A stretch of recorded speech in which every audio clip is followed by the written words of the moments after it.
พลอยน้องพลอยยังโสดอยู่ปะ เอาครับมุกนี้เอามุกนี้มาไหวมากแชร์หลายๆเพื่อที่ได้เสริม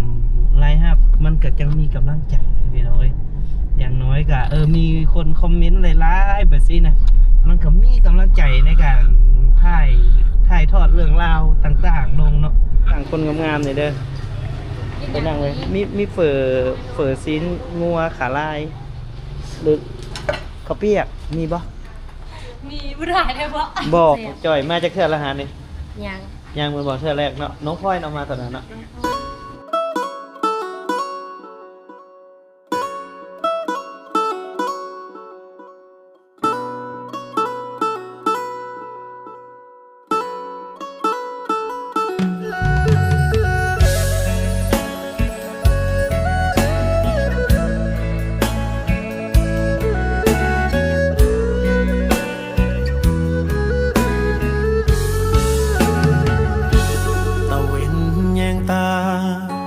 เวลา6 โมงแลงบัวควายกำลังเข้าแหล่งแกว่งหางไล่ยุงในคอส่วนตัวของเฮาเมื่อรับจ้างเขาอยู่เมืองบางกอกโอ้เคสเอาผัวนี่จ้อยลงเนาะว่ายอกเอามาใกล้ๆหน่อยดูโอ้เห็นมากก็ได้ก็โดนแล้วบ่ได้เห็นน้องพลอยน้องพลอยยังโสดอยู่ปะ เอาครับมุกนี้เอามุกนี้มาไหวมากถ้าใส่น้องฟันฟืนไปฟันพื้นที่ใดฟืนมีเอาไว้ฟันปลาไว้อยู่พื้นมาแล้วจังไปเอาขอร้องว่าอย่าถามคำนี้ถามเรื่องอื่นน้องพ่อรับได้ว่าถามเรื่องโสดนี่มันตอบยากกระโสดคือเก้าคนแหละแต่ว่ามันตอบยากอย่าถามดีกว่าเนาะไปกับไผไปครับเอาโอเคเอารบกวนน้องสำนี้แหละมื้อหน้าจังเสเอาตู้มาเปิดให้ฟ้อนเด้อ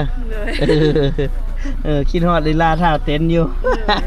โอเคไปก่อนบ๊ายบายเอาทีมงานเดี๋ยว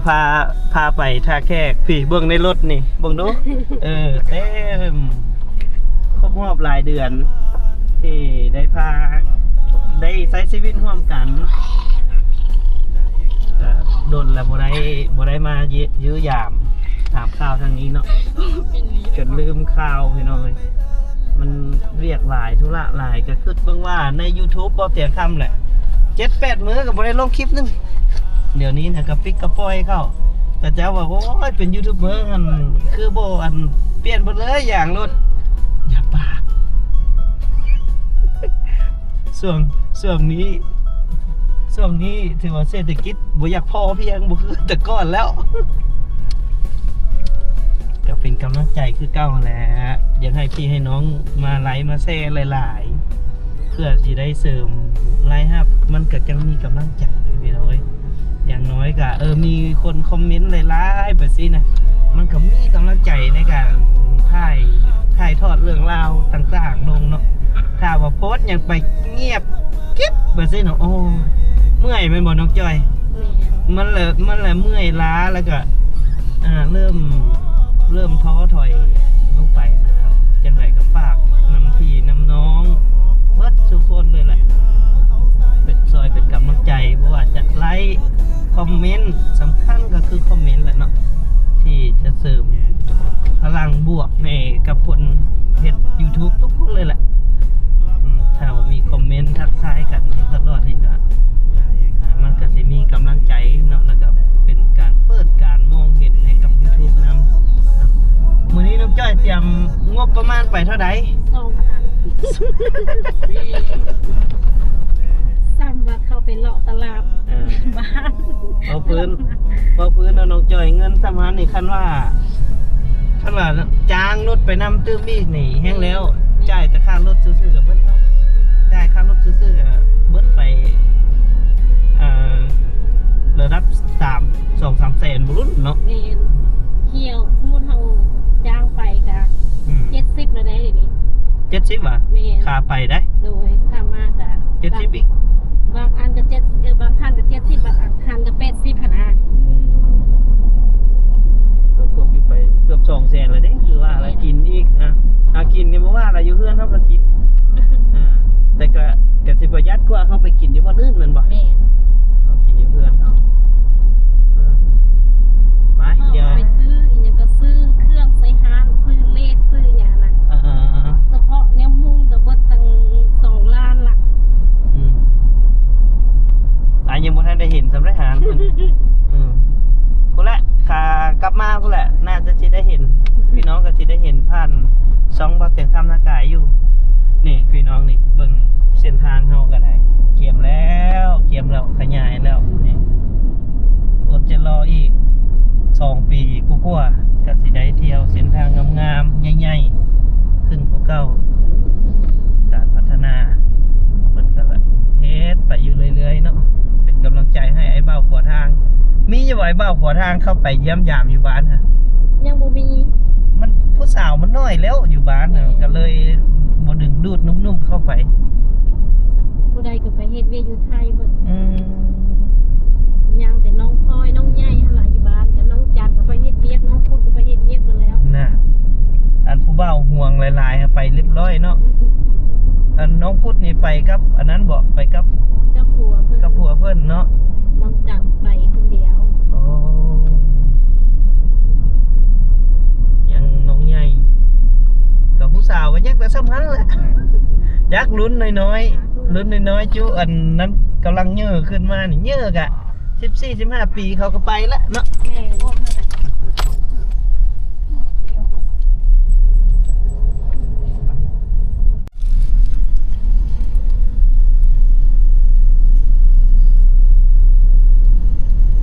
อ่านดูเขาเขียนว่าจังไง ท่านนิสัย เอานี่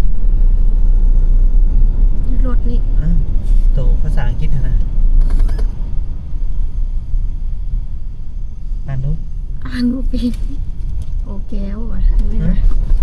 แม่นบอกโอเคลทรานสปอร์ตบอก ไม่เห็นที่บอก แอปมือถือขึ้นมา มันจะเครียดหยัง มันจะไปบ่ได้หรอก รถจะโดดอยู่ ลายเยอะแยะแล้วรถก็ได้ทางเส้นสุดยอดลายกว่าทางเล็กแคบ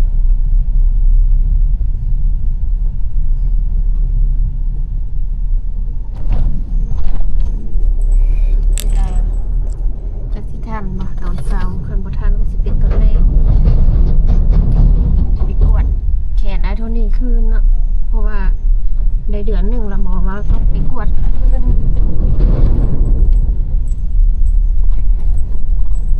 ยก ขี้ฝุ่น ยกได้แล้วบ่ไอ้เท่านี้ ได้อยู่เนาะ พับได้อยู่เนาะอื้อหือ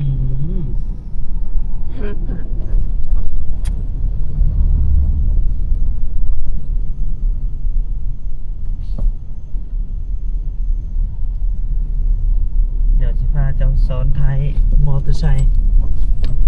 แข่งได้ไกลสิจัดไหลขึ้น บางคนนอนโกนคืออยู่นะ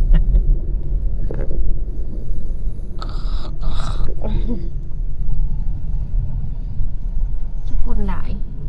แฮง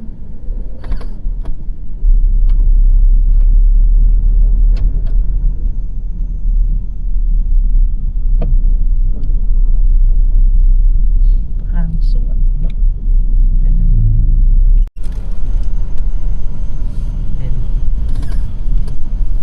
เบิ่งดูว่ากายนี่ไปเพิ่นเทเบตงแล้วบ่รู้ว่าเส้นทางท่าแขกนี่จะเป็นตัวเมืองท่าแขก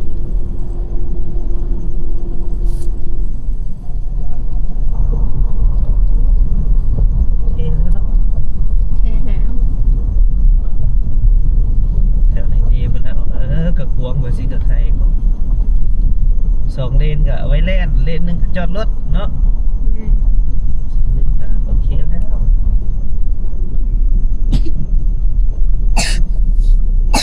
เลย สมัครได้ วังนี้ยังคลองระบายน้ำ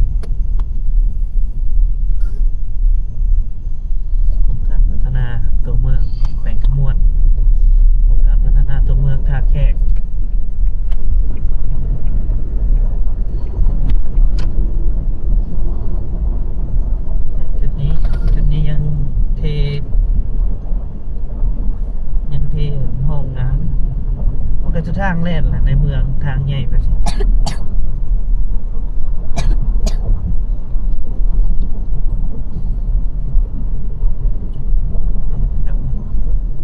ร้อยเนี่ย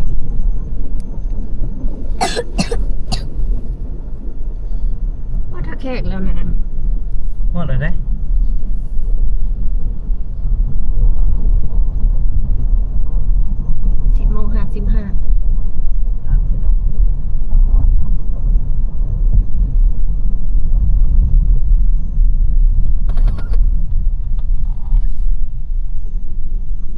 ไปใช่ไหม แล้วให้เจ้าไป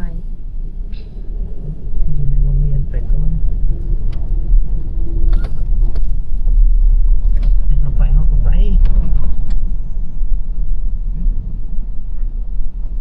ตอนนี้เป็นเหตุฟุตบาทใหญ่ถึงเนาะเอาออกอีกเลนหนึ่งเนาะพอได้เป็นบ่อนจอดรถนะ เดี๋ยวนี้เราจะแคบ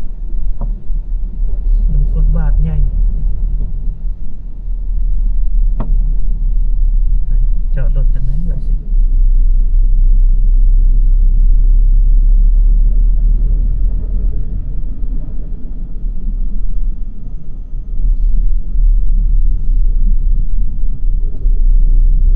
ตกแล้วตัวของท่าแขกไปเดี๋ยวไปเจอกันอยู่หมอเนาะพาไอ้ทุนี่ไปเช็คแขนเนาะโมเมนต์เช็คเช้าคือกระเจ้าอยู่วงดนตรีเนาะอ้าวไปเอาแล้วอะ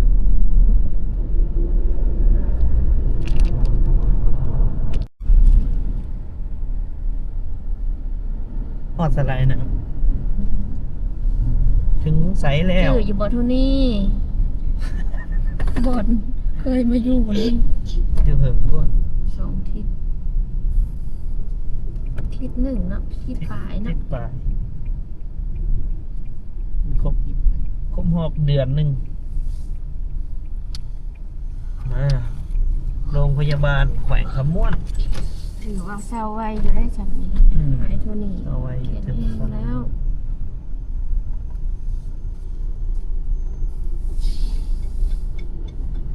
โอ้แปลงรถนำเงิน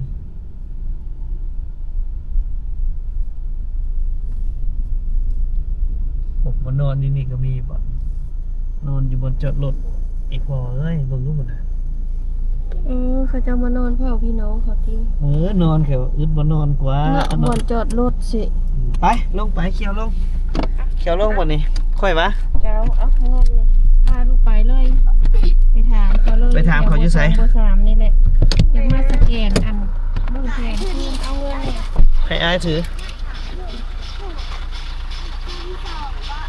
ไปพี่น้องเดี๋ยวเอามอดเลยเด้อ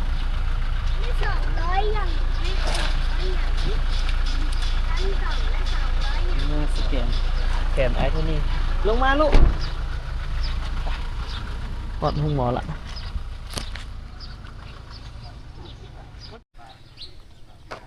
แล้วพี่น้องสแกนเรียบร้อย หมอบอกว่ายังบ่ทันได้จอดคักเนาะแต่ยังมีหอยอยู่เพิ่นก็ว่าระยะ3 เดือน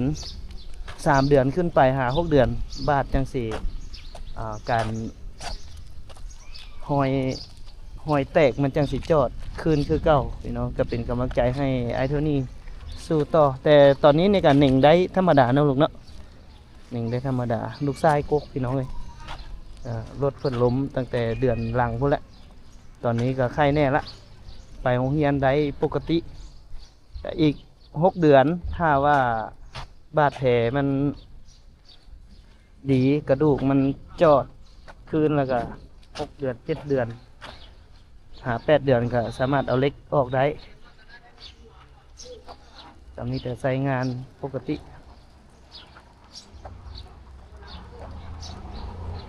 ไปเอาบัดนี้หากินข้าวได้แน่นะโอนจอดรถไว้นี่แหละไปกินเฟอกันบ่กินเฟอหาเนยจินนี่เนาะกินข้าวกันเนาะแล้วล่ะมันยังแห้งอยู่หน่อยนึง อ๋อเพื่อมันสิจอด ยังเห็นแบบบ่ทันได้จอด มันยังบ่ทันได้จอดคักแต่ว่ามันก็ดีขึ้นท่านหมอเพิ่นเว้านะมีแต่ระมัดระวังมีแต่ฝึกกำฝึกไอ้หยังหั่นแต่บ่ให้ใช้งานหนัก กระดูกมันยังพันปุ้งเนาะ กระดูกมันทั้งโอ้หากระเดือนเดียว กระเดือนเดียว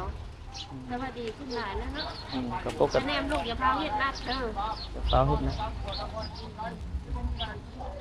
เนาะ แต่ ไป ว่า เฮา จำนั่นจำนี่ได้อยู่เนาะ ก็บ่เฝ้าเฮ็ดหนักว่าซั่นซะมีแต่ฝึกให้กำฝึกกำแล้วก็งอแขนแบบสิมันก็เฮ็ดได้อยู่เฮ็ดเบิ่งดูหาเท่านี้ก็ได้อยู่ เอาขึ้นอันนี้ได้สมัยแล้ว แต่อย่าเฝ้ากระโดดโลดเต็นท์หั่นนะความหมายนะให้ระมัดระวัง เอาแผ่นอันนั้นเพิ่นบ่ได้เอาให้เนาะ แค่นั้นแหละเพิ่นเอาไว้เลย เพิ่นเอาไว้เลย ได้เฮ็ดบัตรใหม่นะเฮ็ดบัตรใหม่บัตรเก่าเพิ่นบ่ใส่แล้วเอาให้แม่ไว้ซะลูกไปกินข้าวก่อนแถวบัดนี้มาเรียวนี่มาแวะ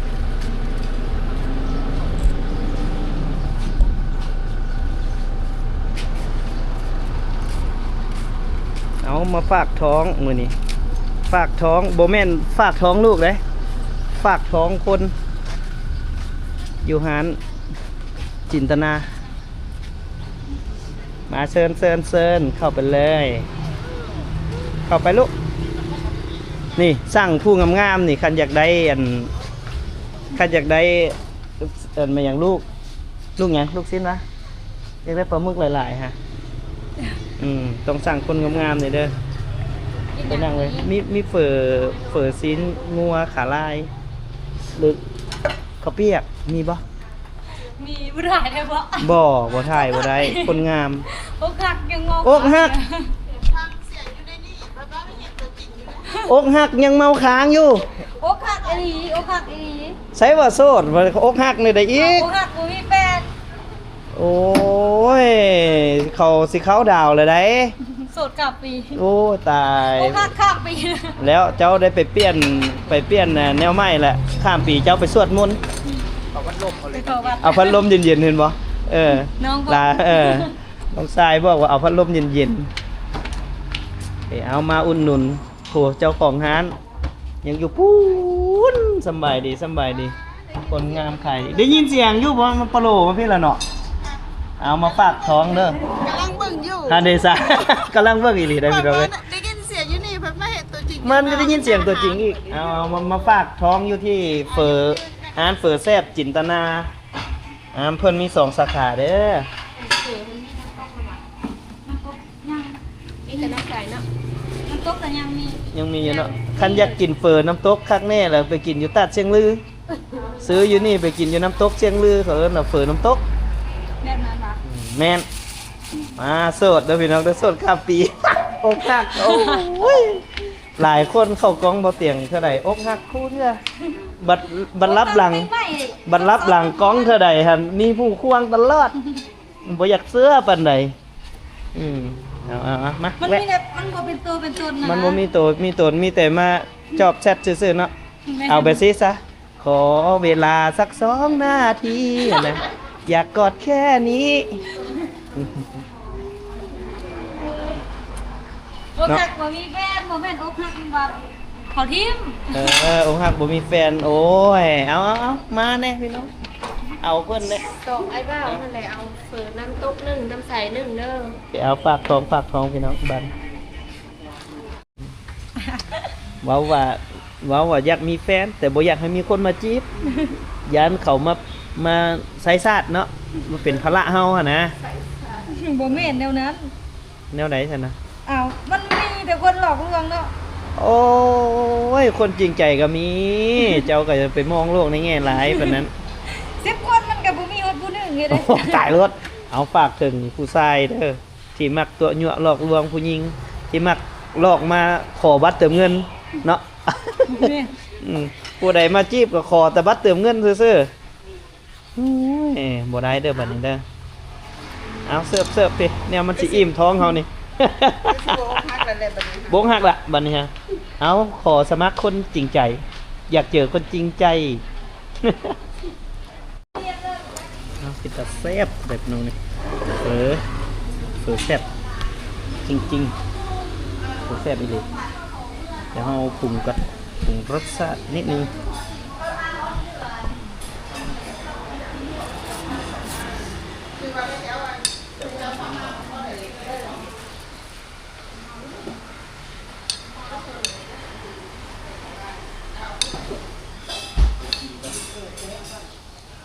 โดยสบายดี เบาเสียงเนาะ แม่แม่กินเฟอร์บ่ เพื่อกะทิจามเบิ่งอยู่ได้ โอ้โดยเฟอร์แซ่บแล้วแหละว่าไปเบิ่งเพียงก็ตอนนั้นทำฝนอยู่เนาะแล้วไปช่วยทำฝนหั่นนะ แม่นโอ้บ่โอ้มื้อหน้าสิไปเสริมล่อได้อยู่บ่เสริมจะสวยบ่ บ่เสิร์ฟก็รอแล้วล่ะจ้ะ ว้ายตาตัวมันได้ว่ามันมีแต่คนเว้าแบบสิหั่นนะแล้วอุ๊บอยู่เด้อ โอ้ยตายแล้ว ทำฝนมันเป็นได้สวัสดีค่ะ เพิ่นมาอยู่บ้านอันนี้แล้วบ้านเชียงแหวนแล้วเพิ่นพาลูกพา ซื่อๆเนาะ พาลูกพาเมียเพิ่นมาแล้ว ไอ้น้องเพิ่นไปนำหมดเด้ นี่เราเรียนรู้มั่นอะไรบอกว่าเราคนซื่อเนาะ คน มั่นก็ตามภาษาแหละคนเฮาคันยังหั่งอยากมีอีหลีจังมั่นคันว่าพ่อหาพ่อแต่ว่ากินแล้วก็ย่าแล้วก็มีแล้วแต่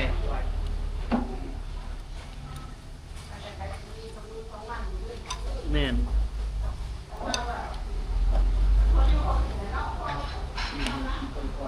คนอื่นล่ะบ่ฮู้คันเฮาเฮ็ดเวียก15ชั่วโมงต่อมื้อก็ยังบ่รวยคือหมู่ว่าสิมาเป็นลูกมาเป็นลูกจ้างกันร้านจินตนาอยู่นี่มายกเฝอยกอย่างเสริมเติมนี่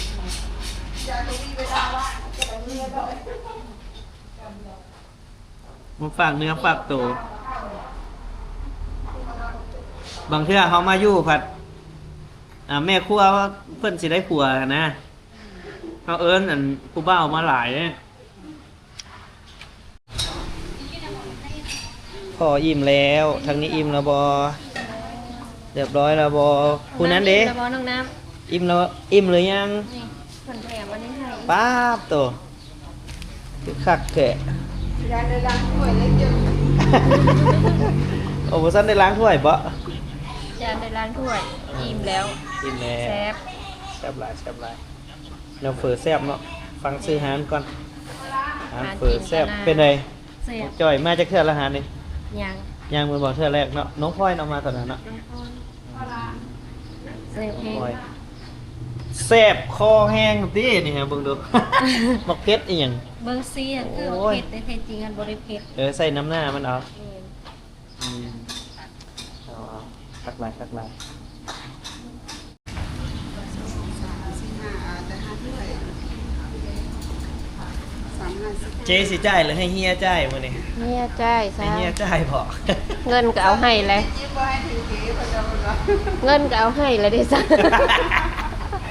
บ่ฮ้อยางให้ถึงมือเก๋เนาะ เท่าไหร่ก็เลย เอาเส้นค่ะเอาแต่เส้น เอาแต่ค่าเฝือ1,500,000น้ำเพิ่น 5ถ้วยน้อยพิเศษบ่ได้น่าได้เลยนะจ๊ะ น้ำเพิ่นบ่ได้ไล่พี่น้องเอ้ยขอบใจหลาย แกผมเห็นเยอะหายใจายแล้วได้เบิ้ลแล้วเหรอวะ เป็น1 2 3 4 แล้วถ้วย30,000 ๆได้แล้วมื้อนี้ให้เตียงเลี้ยง วันนี้เฮียขอเลี้ยงเลยเฮียขอเลี้ยงเลยนี่เห็นไหมนี่ ขอบใจได้ นี่ก็ขอบใจทางเจ้าของร้านจิตนาเปิดแซ่บพี่น้องทางฝั่งไทยนะว่าข้ามมาฮะข้ามมาจากนครพนมเนี่ยอยู่ต่อหน้าโรงพยาบาลหมอแขวงขมวนพาโรดร้านเพิ่นมี2สาขาหนึงอยู่ซอยเบืองข้างฮั่นเนาะนะครับอยู่ต่อหน้าทางเข้าห้องหมอเลยแซ่บไปดีเนาะแต่ว่ามาเราต้องเน้นผู้นั้นเด้อเน้นผู้ซอยให้ประชาชนให้เส้นหลายหน่อยได้กินบ่หมดแต่ก่อนบ่ เส้น เตียง ตอนล้วน บ่เตียงบ่กินบ่เสียดายน้องเอ้ยไปเดี๋ยวไปตลาดต่อไปส่งผมอยู่ตลาดต่อไม่อย่างกันน่ะขนมบิ๊ก โอเคพี่ก็ ปานทุเอาก่อนเด้อ ไอ้เสียสิได้ ไอ้แถวสีใด โอ้ ทุก่อนลูกทุก่อนขอบใจเด้อ ตัวนี้ให้คนป่วยกับไว้กา เล่าว่าไหมลูก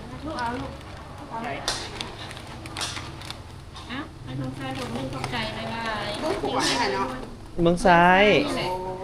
เพิ่นยังเห็นต้นปลาหมึก เอากินเสียดาย เอาซอยแม่ตัวสวย เสียดาย โอ้อันนี้ค่ะต้องเสื้อกับนุ่งเสื้อขาดขาดเป็นลึกเป็นสั้นธรรมดาแบบ แฟชั่นบ่เอาผู้ใดมีเสื้อเก้าคาดคนนี้ก็บริจาคมาให้ทงไส้เนี่ยเด้อ เอาตัวคาดคนนี้เพิ่นมักเนาะไปกันเด้อผู้สาว ใจ เอาขอให้มันมานปีหน้า ปีนี้คือสิบ่มานแล้วล่ะ ปีนี้ประมาณ บ่มานแล้วปีนี้ กำลังต่อมา ค่อยเบิ่งตามดวงชะตาเจ้าหั่นเจ้าสิได้แต่งงานอยู่วันที่30เดือน2เดือน13แม่น เดือนที่สอง วันที่30เดือน2ยังวะผู้บ่าวสิมาหาตามหมอเฮง ว่าให้ปฏิหารกับปฏิเสธ พี่บอกมากันมาปฏิเสธทุกวันนี้ มีอยู่บ่วันที่30เดือน2ฮะอกหักมามันๆเอาขอให้เฮงๆเด้อปีใหม่ ไปเถอะเฮาไปตลาดบัดนี้โอ้ขอบใจเด้อขอบใจทางเจ้าของร้านเพิ่นนำแถมลายอะไรแนวแท้ขนมก็3ถุงโออิซินี่ก็บ่ได้ไล่เลยเด้โออิซินี่เพิ่นก็บ่ได้ไล่น้ำเพิ่นก็บ่ได้ไล่เอาแต่ค่าเฝอถ้วยหนึงเท่าไหร่ก็30พันกีบเนาะแบบแซ่บแล้วก็ให้หลายอีกเด้ถ้าบ่บอกว่าใส่เส้นน้อยนี่คือกินบ่อยากหมดพุ่นแหละถ้วยหนึง30,000ซีนก็ใหม่ๆสดๆ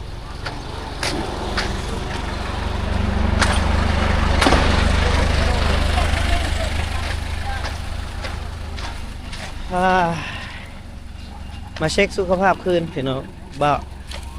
น้องโทนี่มาเช็คน้องโทนี่เดี๋ยวไปส่งเพิ่น